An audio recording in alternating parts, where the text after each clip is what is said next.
Mrkva je neizostavna povrtnica u većini vrtova, a ona domaća puna je okusa, vitamina i minerala. Najbolje uspijeva na rastresitim i pjeskovitim tlima jer su ona najpogodnija za normalan rast korijena, koji na teškim i glinenim tlima može biti deformiran. Mrkvi odgovara blago kiselo do neutralno tlo, pH reakcije od 5,5 do 6,5. U današnjem videu govorimo o svim neophodnim koracima u uzgoju mrkve, koji će osigurati dobar i kvalitetan urod. Malo truda i pažnje dovesti će do uspješne berbe, pa čak i u nekoliko navrata tokom sezone uzgoja. Ukoliko još niste, podržite naš rad tako što ćete zapratiti naš kanal, te na taj način svakodnevno biti u toku sa neophodnim radovima u vrtu. Kako bi omogućili neometan rast i razvoj pravilnog korijena mrkve, važna je dobra priprema tla. Treba se pobrinuti da u zemlji dubine do 30 cm nema kamenja i gruda koje bi mogle spriječiti njegov razvoj. Međutim, ako nemate izbora i vaše je tlo glinasto, onda ju možete sijati na uzdignute gredice koje su ispunjene prozračnim supstratom ili ilovastom zemljom. Ono što je nas oduševilo jeste uzgoj mrkve u vrećama. Na vrlo malom prostoru smo dobili obilje lijepih, krupnih i zdravih plodova. Najbitnije je redovno zalijevanje i kvalitetna priprema tla u vrećama. O tome smo posebno govorili, pa video o takvom načinu uzgoja mrkve, ali i izradi uzdignutih gredica imate na našem kanalu.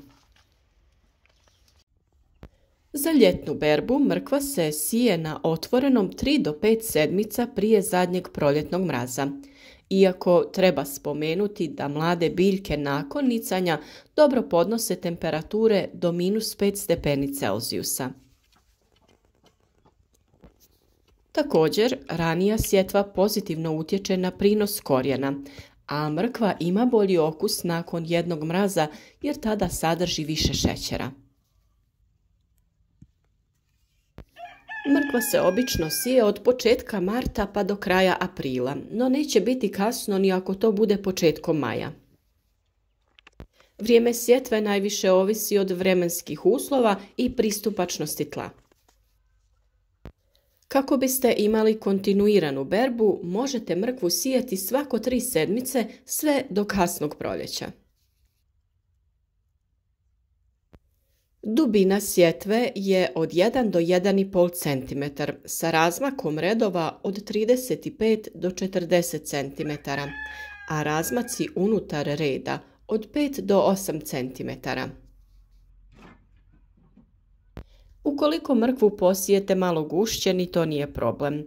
Tokom rasta će ju trebati prorijediti, a to se obavlja tako da se na svakih 5 cm ostavlja po jedna biljka.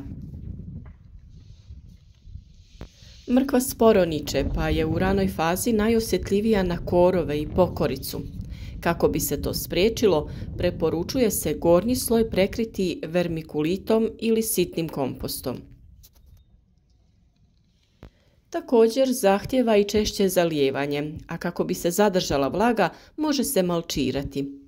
Međutim, navodnjavanje ne smije biti preobilno u vrijeme maksimalnog porasta zadebljanog korijena, jer u tom slučaju on može pucati. Ova biljka voli mjesta puna sunčeve svjetlosti, ali podnosi i polusjenu.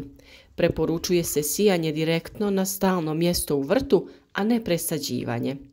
Također, treba voditi računa o plodoredu koji iznosi od 3 do 4 godine, što znači da se na isto mjesto u tom periodu mrkva ne bi trebala sijati. Najbolji predusjevi su paradajz, kupus, krompir, paprika i mahunarke, a dobra je predkultura za većinu ostalih povrtnica. Dobri susjedi u vrtu za mrkvu su grašak, bijeli luk, paradajz, radič, luk, poriluk, kadulja, rotkva i blitva, a loši su kopar i anis. Što se tiče hranjiva, treba biti oprezan sa viškom dušika, jer on potiče rast lišća i račvanje korijena. 5 do 6 sedmica nakon sjetve preporučuje se dohrana sa više fosfora i kalija. Bitno je znati da ju ne smijete pognojiti nezrelim stajskim gnojivom, jer ono sadrži nerazgrađene tvari i doprinosi nepravilnom rastu korijenja, a može privući i štetnike kao što je mrkvina muha.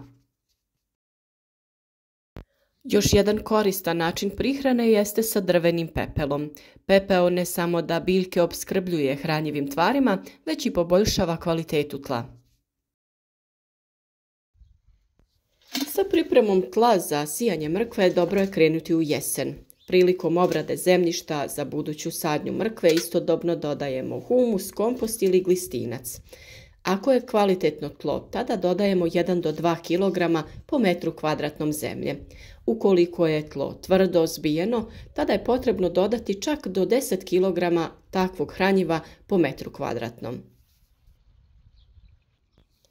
Također, tada tlo posipamo suhim pepelom, 100 g po kvadratnom metru. Pepeo alkalizira tlo i čini ga plodnijim za sadnice mrkve. Ukoliko to niste tada odradili, ni sada nije kasno.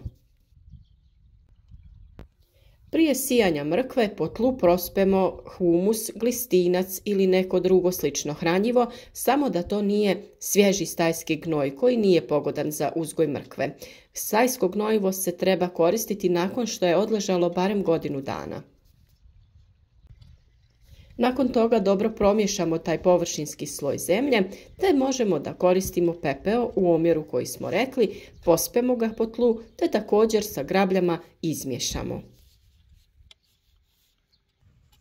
Redovi za sijanje mrkve mogu se praviti sa nekim alatom, ali kada je tlo rahlo, dovoljno je samo preći sa rukom, napraviti plitki kanal od 1 do 1,5 cm i lagano posuti sjeme mrkve, te sa rukom također zagrnuti.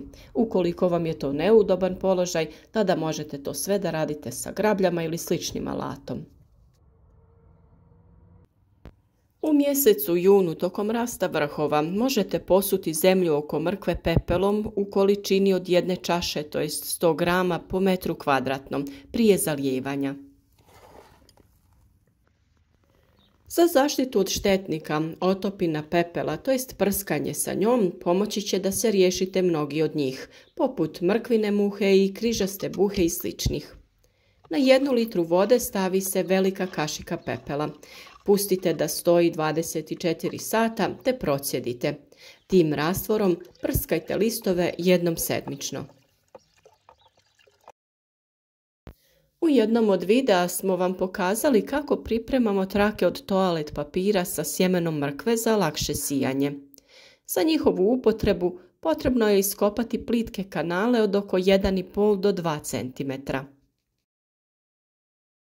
Nakon toga dobro natopite zemlju vodom, stavite trake i ponovno ih zalijte.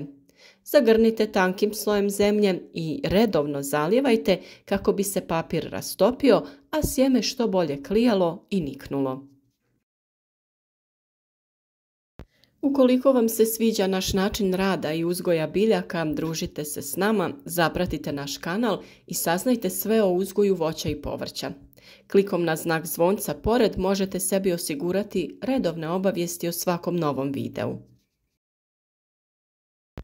Pri uzgoju bilo koje povrtne kulture postoje ključni trenuci kada je potrebno odraditi prihranu ili neku drugu mjeru koja je važna za pravilan uzgoj. Ostanite s nama kroz cijelu sezonu kako bi sve radnje obavljali na vrijeme. U toku sezone uzgoja oko mrkve se može dodati dodatni sloj komposta ili humusa kako bi dobila potrebna hranjiva u ovom ključnom vremenu u razvoju. Rasporedite tanak sloj kvalitetnog hranjiva. Preko njega odradite malčiranje kako bi u toplim ljetnim danima imala dovoljno vlage i kako bi se korijen pravilno razvijao. Kao malč možete koristiti pokušenu travu, sjeno ili slamu.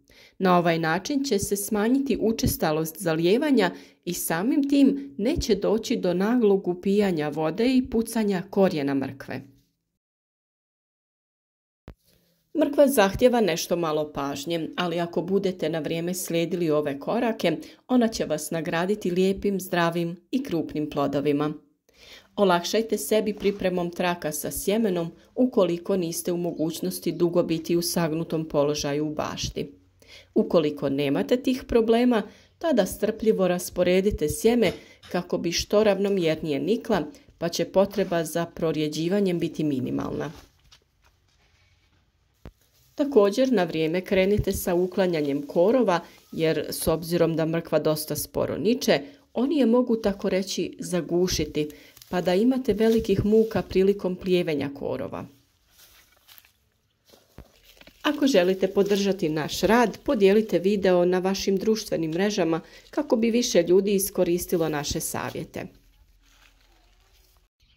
Za sva druga pitanja smo uvijek dostupni u komentarima ispod videa, pa nam pišite ukoliko imate neke nedoumice ili nam se samo javite. Podijelite vaše iskustvo i pišite od kuda nas to pratite.